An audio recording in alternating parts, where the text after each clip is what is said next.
Bazar Sports Radio, KVRX HD2. My favorite time of the week. Me too. It's NFL draft time. Tomorrow it starts out. Cleveland is on the clock. Who will they be taking? A quarterback?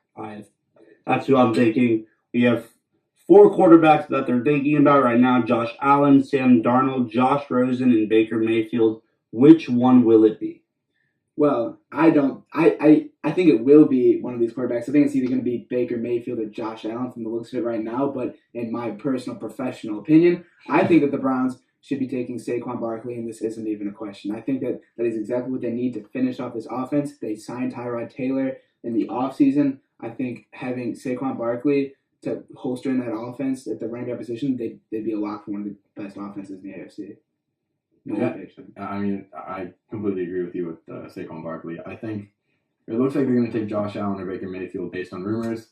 I think that's stupid. They're not taking Baker Mayfield. There's rumors there. There's rumors. I mean, I don't think Cleveland would release any information about who they're going to pick. I think if they should pick anyone, it's going to be Sam Darnold. Or if they should pick a quarterback, it should be Sam Darnold.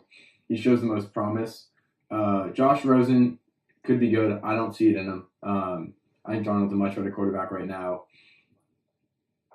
It's weird too. I could totally see him in a Cleveland Browns jersey. He's just like such a typical USC bust backup quarterback kind of guy. I'm just saying if he goes to Cleveland, he's probably going to be a bust. Well, same with any quarterback. I mean, any quarterback's going to be a bust. Could you see Saquon instead going first, and then they figure out who the Giants pick at 2?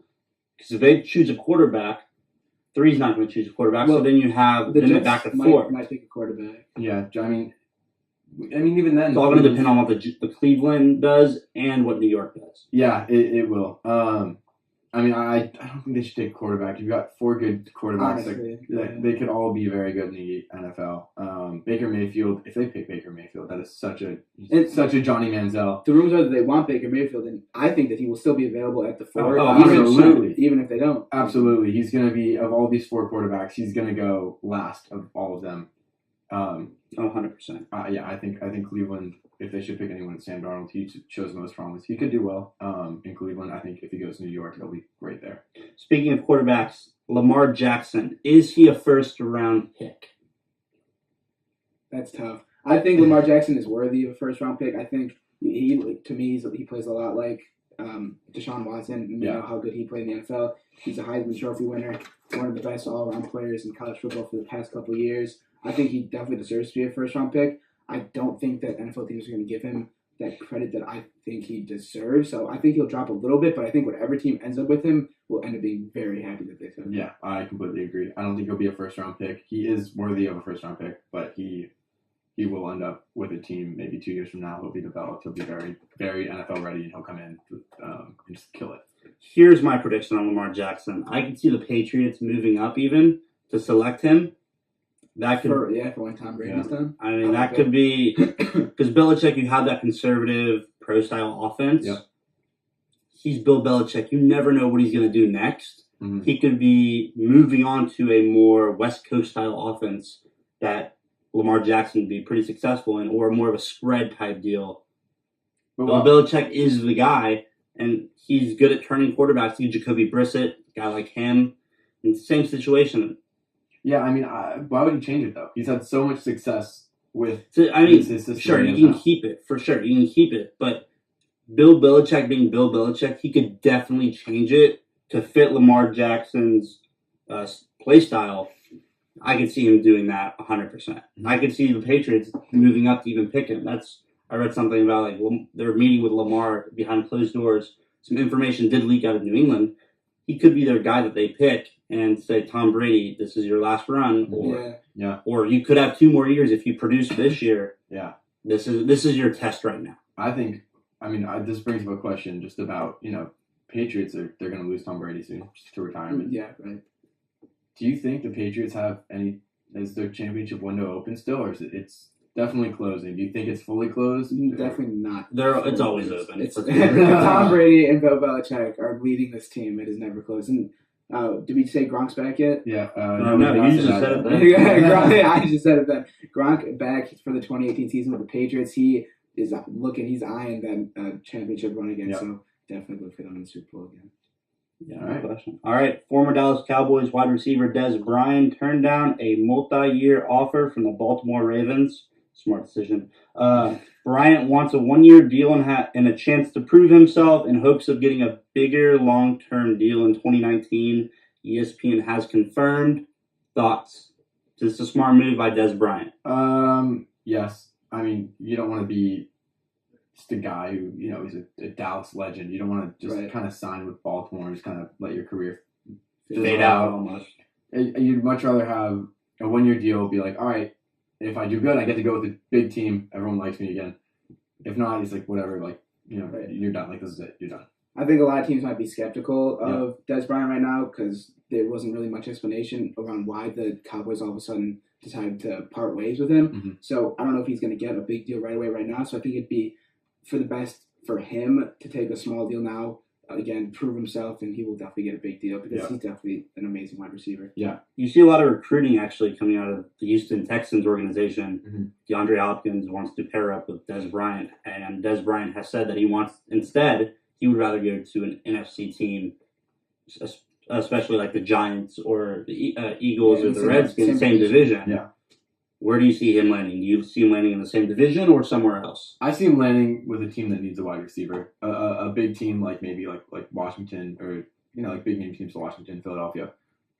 Nowhere, I mean, he's turning down the Ravens. I think if the Ravens even offered him a one-year deal, I don't think he'd take it, especially because of the quarterback situation. Joe Flacco. I mean, I'd much rather be with Carson Wentz than Philly. Exactly, yeah.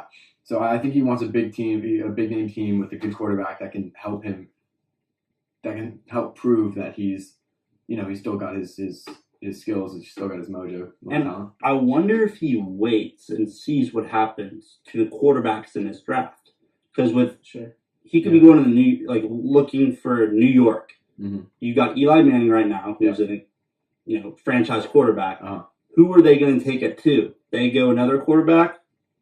If they go running back, I don't think he's in New York because they're going to focus on the running game. If they go quarterback, he knows they're all in for the passing game. I think that will determine whether or not he goes to New York. I don't think he'll go to New York. I think they're trying to build on a young core, with like Evan Ingram and Odell Beckham Jr. They've got a bunch of.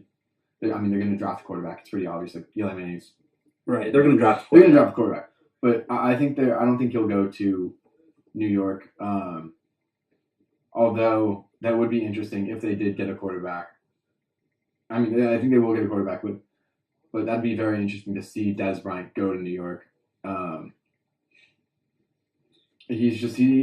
just can't see him in New York. I can really see him with like a very veteran, but still like good, solid quarterback like Aaron Rodgers. Maybe he's not going to go to the Packers. Speaking of Aaron Rodgers, I was actually thinking about Aaron Rodgers.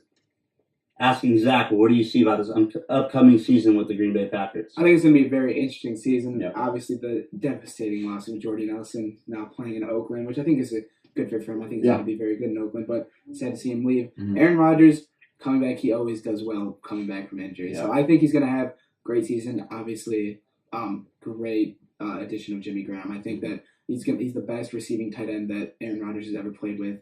Great in the red zone. I think that's really going to help Aaron Rodgers. I think Dez Bryant could be a good fit there. I don't know if they need that big of a name. I think Ty Montgomery is going to have a fantastic year. Oh, yeah. Coming out of the backfield. So that gives Aaron Rodgers more options because he hasn't had a good running back the past couple of years. Yep. So, I mean, the Packers are going to be good. But speaking of Dez Bryant, back to that topic, I think a good fit for him, honestly, is the Chicago Bears. I was going to say that. I could totally see him in Chicago. Because Mitchell Trubisky, I think he's a very talented quarterback. I think he's going to be very good. He can definitely use a guy like Dez Bryant to help prove himself. The position that they're really lacking on offense is the wide receiver position. Because Jordan Howard, great at running back. Mitchell Trubisky proved himself. They vamped up their offensive line. Exactly. I actually think that the Bears could be a good place for him. Especially new head coach. Yeah. I like it. Speaking of the northern cities, let's move to the NHL. Game 7 NHL playoffs. Toronto at Boston. Matt, I'll let you address this one. What do you see in this matchup? Who's going to come out and move on to the second round? All right. I'm going to say Toronto. This has happened. This Game 7 happened, I want to say 2-3 years ago. Toronto had a 4-1 lead going into the third period, blew it, and lost. Very famous game, just because it's classic Toronto just being bad at hockey. But I think Toronto's going to win. They just had the and this isn't very like statistical, but it's very emotional. They had the van attack in Toronto. I want to say yesterday, 2 days ago, and that just gives them something to play for. They said like they're going all out for Toronto. Frederick Anderson was just on his head, like he was ridiculous in Game 6. I think Toronto's got everything to play for. They've got so much heart right now. They've got the entire city behind them. They're just trying to rally everyone. I think they're going to take this series. Well, that would kind of ruin my pick of picking Boston. Also, I want to congratulate Zach. He picked Winnipeg, and he said he's not sure why he picked Winnipeg.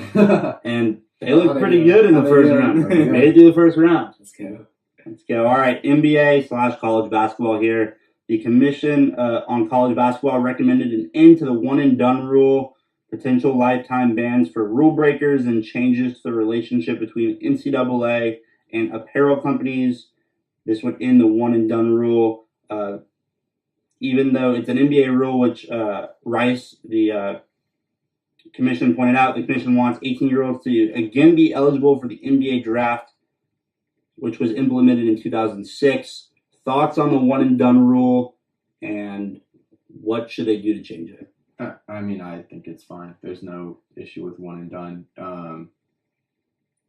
I mean, like, it makes college basketball exciting. That's really where I see all the excitement. If you've got good players like Zion Williamson, if there was no one and done, he'd go straight to the NBA.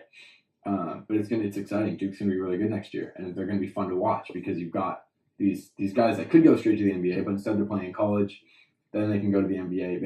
It makes everything very very exciting in college basketball wise. They can leave after a year. It's not a real big deal at all. Right. But the NCAA, I don't think would ever want to admit, like, we're doing this for money. Like, we're doing 100%. This for revenue, for 100%. the market. I think what they say is for the college education, but realistically, are these kids getting a college education when they're going for 1 year and they're not even focusing on school because they know they're going to all you have to do, apparently all you have to do is pass one semester. Don't quote me on that, but that's what I've heard. That if you're going to do one and done, you really only have to go to class for a semester because, and you have to, get an eligible GPA. By second semester, I'm not sure if they keep it up or not, but rumor is once the season's over, you don't have to go to class anymore. Because if you're going straight to the NBA, I have a problem with the one and done rule. One, because of the revenue issue. Two, you have injury prone. You could get injured, lose millions of dollars, and you're changing the whole dynamic of a team. Look at a team like Texas. They've had 3 one and dones in the last couple of years, and it's hurt them.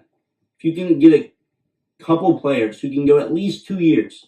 2 years is, I think it should be either 2, you go 2 years, you commit 2 years to the university, or you just go straight to the NBA. Yeah. You got to have a foundation set for that program. And that's why all these top teams are always going to be the top teams. They're getting the one and done guys who are the best guys every single year. You want to have guys who have been there before. College football does it, you have to be there 3 years. Baseball does it 3 years also. I think 2 years is just enough for basketball. But when guys are risking millions of dollars and could get injured and are more focused on the possibility of going to the NBA or professional of some sort, I think you can just let them go straight to the NBA and then the others go to university. That's just my opinion. All right, let's go back to the NBA. Colin Cowherd has the Celtics winning the 2019 NBA Finals. 4 reasons: they have the best coach in the league. 2, the best starting 5 in the East. 3, Golden State has peaked. I don't know if that's true or not. 4, LeBron will be in the West after this season, which we could see. Yeah, possible. Lake Show, baby. Is he somewhat is he accurate? Is he losing his mind, or is he straight up true? Sixers 2019 champions. Thank you very much. Trust the process. Are hot. They are going to win. I am calling this now. They are so fun to watch right now. They remind me of the Warriors. They're just so young, so talented. Ben Simmons, Joel Embiid. They're incredible. They're so hot right now. They're winning 2018. They're gonna win the East. They're gonna get number 1 spot in the East next year. They're gonna win the championship. All right, Zach. Before I ask you. Let's go Sixers, biggest band. Hold on. This is what I also heard. Cowherd is bigger fan of Ben Simmons. He cares more about watching Ben Simmons than LeBron James. and he says Ben Simmons is the next LeBron James. Yes, I agree with that. Oh my god. And I think he's more. You can say he's more fun to watch now because you get to watch his development. Yeah. You already see LeBron. He every year you say he's going to peak and keep getting better. So it's a little tough. Right. But it'll be fun to see Ben Simmons because he definitely has the potential. He gets a jump shot. He's able to take a jump shot at 3-pointers. He's the best player in the NBA. In my opinion. I think you got to wait, though, to say he's the next LeBron James. I think that was a little bit of a stretch. Same thing with Shohei Ohtani. We were talking about he's going to be the next Babe Ruth type player. And so far, he's been amazing. Yeah. Except he got lost a couple of runs against the Astros the other night. All right, so if we look at it this way, I think you got to give him at least 2 years to figure it out. 2 years to say he's the next LeBron. Now, the way he's playing, and the fact that he is more exciting I think he's more exciting to watch also because LeBron really doesn't have anyone around him. You got Joe. They have a good starting five, a very good starting five. Everyone can play. Cavaliers, I really don't even know their starting five. Let's be real. I know the 76ers starting five, and they're fun to watch. I will agree with that. I would rather watch the 76ers go to the Eastern Conference Finals this year and possibly the NBA Finals than I would seeing the Cavaliers go again. But would you rather watch LeBron or Ben Simmons? I think that's a different argument that you can make because the play style, LeBron James, he's so quick. He makes everyone around him better. Like you said, the Cavs, their team right now, is one of the worst teams LeBron's ever played with. Yet they're still 2-2 versus a very good Pacers team. LeBron is carrying this team. We've talked about before how we think he's the LeBron Cavaliers. The Cleveland LeBrons, really. Oh, right. So it's an interesting argument. I think very soon Ben Simmons will be more fun to watch. As of right now in the playoffs, I still like watching LeBron James, but Ben Simmons, I think definitely has potential, and I think he will live up to that potential and could definitely be the next LeBron James. Has Golden State peaked? Yeah. I mean, you don't think Golden State's peaked? No. Okay, they peaked at 73. They peaked when they were I was going to say. Winning championships. Next is, I think the Rockets will win this year. They're looking a lot better than they did in the first game, let's be real. I'm sticking by my Jazz decision. The Jazz? I like these Jazz coming out of the West. I just said it 2 weeks ago.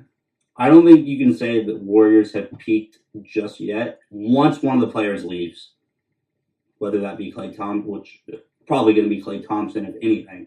If he leaves, that's when we can say they have peaked. I don't think he will leave yet.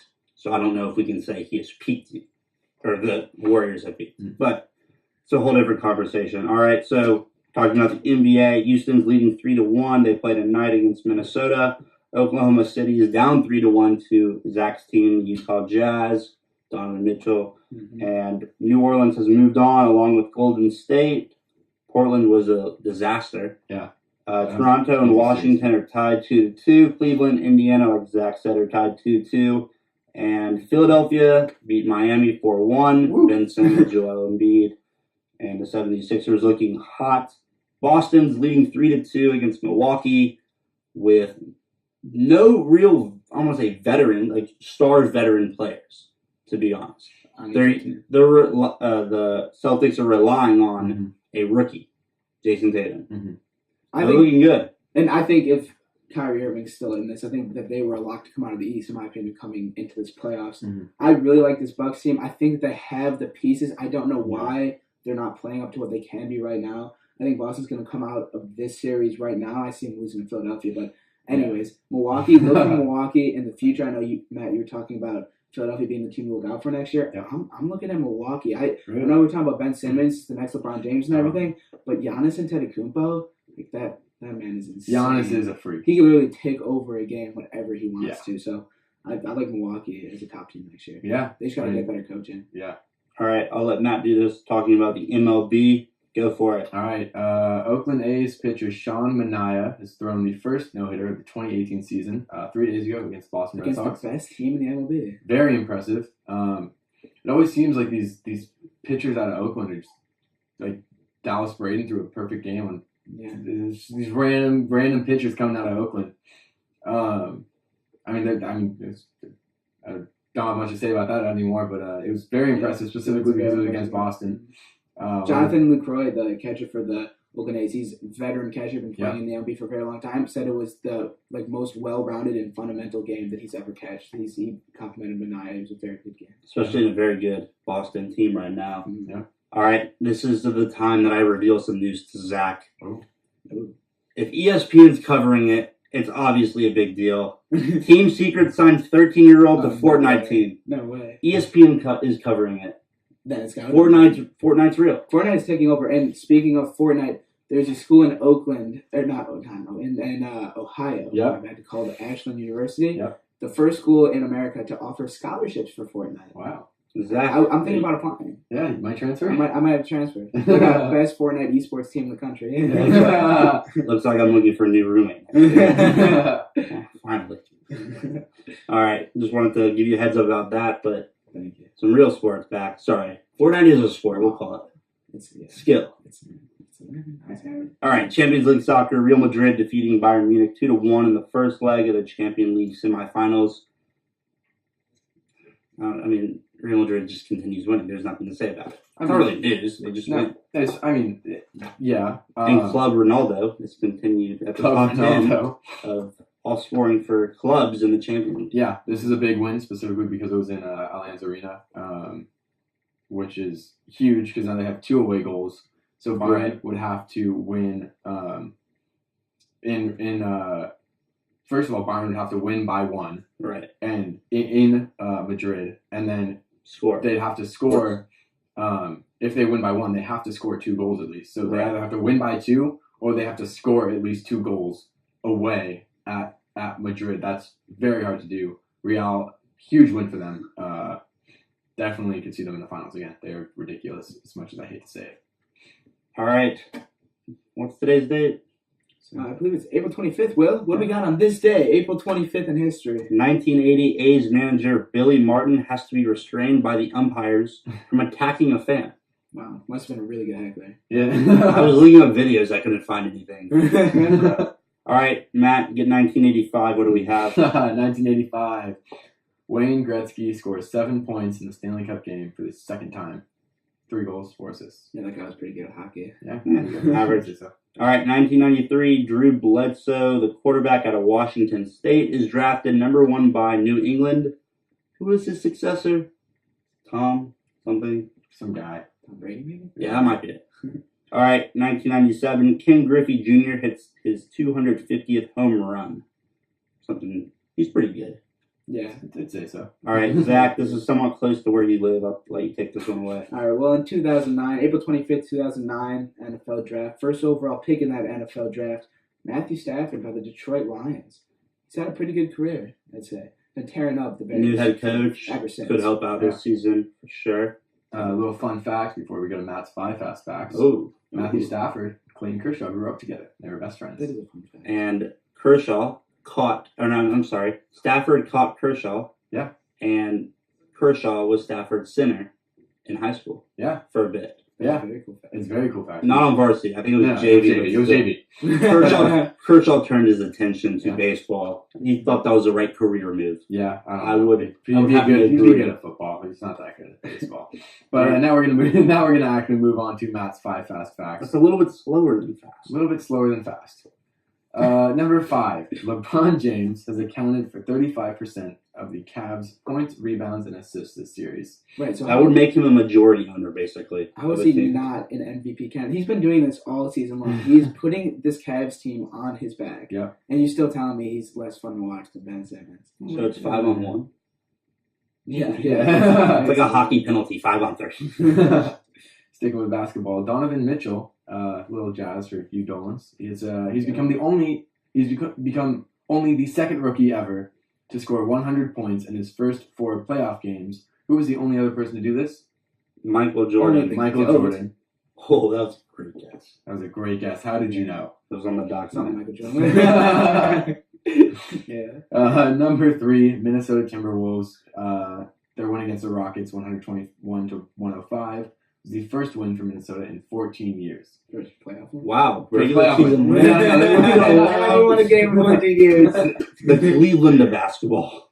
Yeah, and then this is pretty cool. I like this one. Brandon Belt has just set the longest record for an at-bat in MLB history with a 21-pitch at-bat that lasted nearly 13 minutes. That's absurd. Against the the LA Angels of Anaheim. That's a full game for Zach and Fortnite. That's like 4 games for me. Yeah. Right, exactly. That's usually a whole inning's worth of pitches, 21 pitches. That's a bad inning if a pitcher goes 21 pitches. It was the first inning too. And then that's about the same, or probably less than a Little League pitcher in 1 inning, or about the same. Yeah, that's crazy. For one at bat. Yeah, and then number 1, my favorite fact of all time on the show. We are currently on pace for the month of April to have more strikeouts than hits. This would be the first time this has happened in any month in baseball in all of MLB's history. That says a lot about what baseball is today. Yeah. That's kind of sad. Yeah. Are the pitchers getting better or the hitters getting worse? We broke records last year. It was the most home runs in the season. Well, do you not remember that last year during the playoffs, pitchers were saying that the ball feels different? In the World Series. Right. Darvish, specifically his slider, where he gave up 11 runs in 2 innings. Yes. That really helped out. I'm never going to forget that. Nope, never. So I wonder if they changed something on the baseball from last year, or if the pitcher's command has been better. I don't think so. They the World Series balls last year were made differently. This year they still use the same. I don't know if you guys. So what's happening is a real question. I mean, the pitchers are better. Hitters are coming off postseason, off season. They're a little slow. They'll pick it up, but I don't know. I think it's good pitching right now. Very good pitching.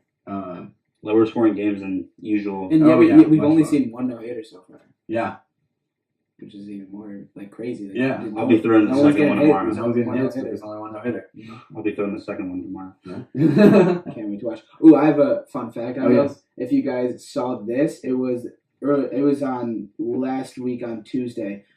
Player for the Texas baseball team, Jake McKenzie. First player in Texas baseball history to play all he's so behind. Oh, did you guys talk about this last week? We did talk about this last week. Wow. Hey, no, let's talk about it again. That's pretty incredible. Play all 9 positions in 1 game? Yeah. I just in 7 innings. We talked about how super utilities will be utilized more. Do you think Zach, I want your opinion because you're an MLB biggest baseball fan here. Do you think utility players like that will be used more often in the future of baseball? Yes. And I think there are a lot of guys like that on the Cubs like Joe Madden, he loves players like that he could throw either any position in the outfield or either switch in the middle infield position. I think that's a very, very valuable position in baseball because, you love that utility because you have guys that can't play other positions, but you sometimes like their bat in the lineup and you need to play this other guy also, but you have to play the other position. Yeah. There's just a lot that comes from that. I think it's very helpful to have a guy like that. Yeah. Just like it's very helpful to have a switch hitter. Yeah. What about a pitcher who can also play in the field? Will we see more of that? I don't think so. Here's my thing. We're not going to see it because pitchers have a different training, completely different training than hitters do. And fielders, they work out completely different muscles. Everything. There's just no time for them to, pitch well and hit well at the same time. Like you can't train for one and train for the other. You just got to choose one. Like someone like Ohtani, he can hit well. But he doesn't field because he's a good pitcher. Yeah, exactly. And especially if you don't want to play in the outfield because if he's got to throw a ball in, that's hurting his arm. And you want if you want to pitch the next day, you had him pitch the day before. You can't have that. Right. So I think we're not going to see a lot of that in the NL, but in the AL, we could see a transition of guys who are pitching who also can hit. Because maybe Shohei Ohtani is the first of many guys who will try to do what he does. There's so much value in a guy like Ohtani. He's able to do that. Yeah, 2 positions right there. Yeah. Playing every single day, big asset to the team. Yeah. What's there's some stat that is, or your WAR, like wins above replacement. Yep. It's going to be high up if you're playing every single day. If you're able to hit for 4 days straight and then pitch. That's big for a team. All right, 6 o'clock on a Wednesday. Show's over. Check our website, BazarSportsRadio.com. Check us out on YouTube, Facebook, Twitter. Bazarski, Matt Hand, Zach. Come on, hook 'em horns. I know you will. And I've seen